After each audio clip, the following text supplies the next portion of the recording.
What's up everyone, it's Stacocakes. I'm back with another FIFA 19 video. We got a new patch, a new title update, whatever you want to call it. It's coming out and here are the changes to it. Some people are going to be really happy about this. Some people are going to be really mad. So it's kind of like a little bit of both. Let's go through it. Hopefully you can see it. I kind of made it big enough. I'm going to put the link for this in the description of my video if you guys want to check out the link and read it for yourself. But let's just go through it right now and see some of the things that were changed. Let's check it out here. So gameplay. You can now make changes to your game plan in the pause menu. Okay, so changes made to your game plan during a match will not be saved after the match is completed. Swapping players in the pause menu during a match while on balanced game plan will now apply those changes to other game plans. That's good because I know I've had some people actually message me about that. So that is good. Let's see.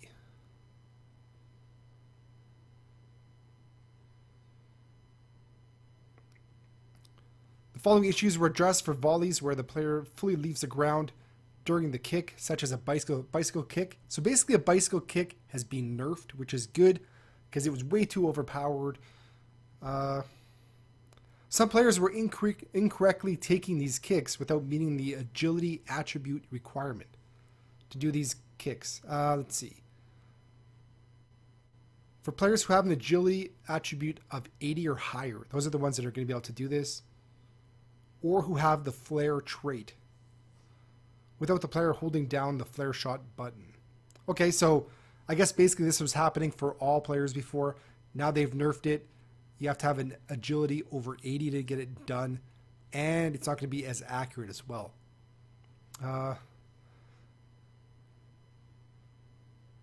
These kicks were happening in unrealistic situations, such as when the kicking players were bunched up. Sometimes these animations were happening too fast. These kicks are now more likely to be impacted by error, resulting in potentially less accuracy, speed, and spin, which is good. And there's a bunch of stuff on goalkeepers that was changed. I know lots of people have had these problems. I've seen lots of videos on Reddit or on YouTube as well. Goalies just making really weird decisions and stuff like that. So here, rarely keepers were not picking up the ball when it was close to them. So it's a good thing they changed that right now. Keepers are trapping the ball outside of the box, despite an attacking player being near them instead of clearing the ball. Rarely when the keeper was rushing out of the net, you were unable to take control of him using the move keeper controls. Rarely, after positioning your keeper with move keeper controls, the keeper would dive out of the way of the incoming shot. Keepers were not picking up the ball after knocking it down with a tip down save. Playing in sim mode with two human control players on a team, such as in pro clubs, the opponent's defenders were not responding to an attacker running behind the defender. Okay, so that's probably the those goal kicks we were seeing, where the goal kick was kicking it all the way past all of the other team, and one of their players was like wide open for a breakaway. So it's a good thing they're nerfing some of these things. That's very good. Taking a goal kick with a target very far down the field, the ball was traveling too fast. Players will no longer wait to take a throw in due to a keeper being out of position. So some good changes right there.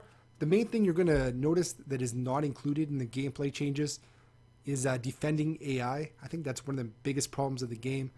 People are really not happy with that, and I think they said they were going to address it soon, but obviously not right now. So defending AI, and what else was there?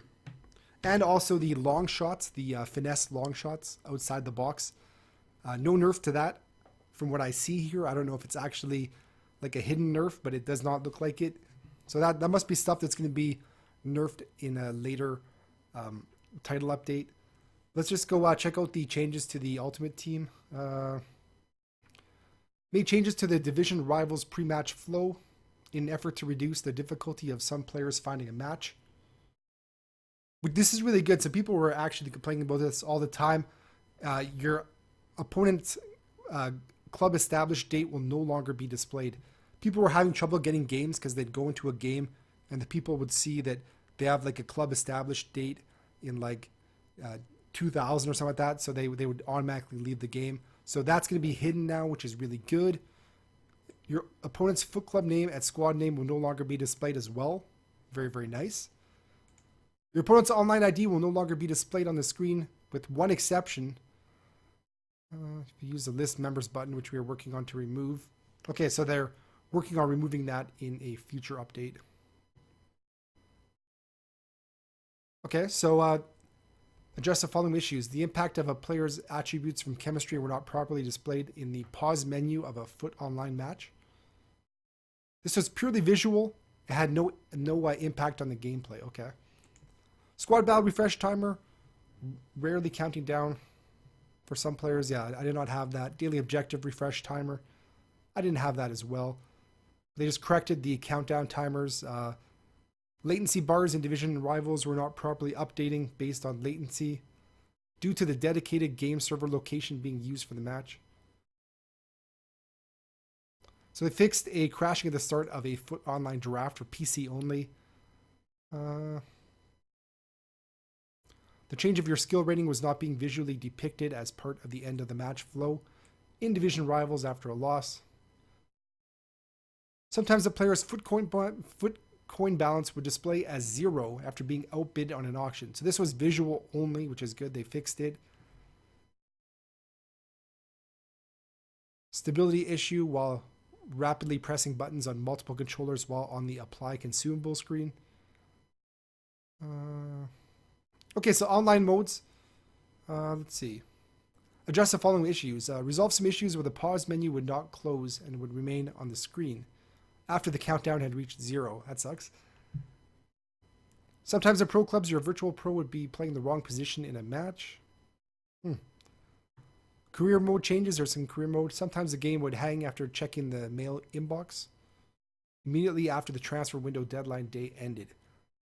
Some traits had a blank icon on the attributes panel.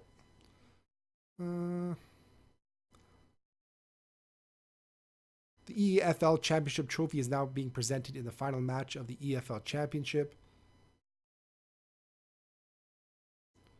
Having more than 89 unlinked kickoff names was causing an error to appear. Wrong favorite team crest and name combination will be showing the kickoff. Okay. These other changes are not too major. They're just like some things that would the people were mad about that want to have changed. Where is the there's something about you can no longer skip a goal online. I don't know where it is. I can't see it here, but I know for a fact it was changed. People were complaining about it. Before we were able to skip your opponent's replay and celebration, but now we have to actually watch it, which is kind of weird. I don't know why, because that's just like rage inducing, like having to watch like the replay of a goal that you just conceded. I don't know why they would keep that, or actually put that back in the game, the ability to, we were able to skip it. Up until right now, they patched it, and we're not going to be able to skip it anymore. We're going to have to watch our opponent's goals. It makes no sense at all. FIFA Trainer. Toggling between the on and off settings for some FIFA Trainer options were causing other changes made. Audio corruption could be heard during matches on PC. Yeah, right here. Your opponent in an online match will no longer be able to skip your goal replays. Wow. Updates to a number of team kits. Updates to the Nike Black Cat boots. Rarely keepers after making a save would warp into the net. Okay. So these are stuff that are gone. When the keeper was making a save close to the 18-yard line or the byline, they would perform a slow animation while getting up. So there's lots of changes to the keeper in this one. So no AI defending changes, but there's lots of changes to the keeper, which is good. So just some additional ones that were changes at the bottom right here. I will put the full link in the description so you guys can check it out. But yeah, the main thing is they changed the goalkeepers. They made it so that you cannot skip goals anymore online. And also they did not change the defensive AI. And also they did not nerf the long finesse shots outside the box. So some things that still need to be changed to make the game better, but hopefully we're going to be seeing less videos on like YouTube and Reddit about all these stupid goalie mistakes that have been happening in the last few weeks here. So hopefully these changes are moving a step in the right direction. Once the AI defending is fixed or changed a bit, I think it's going to be a lot better. But this is a step in the right direction, but could be better. But let me know in the comments down below if you think they missed anything. Hit the like button if you guys like this video. I appreciate every single like. Thank you very much. Hit the sub button if you guys want to know when my next video is coming. Hope you guys have a great day. See you guys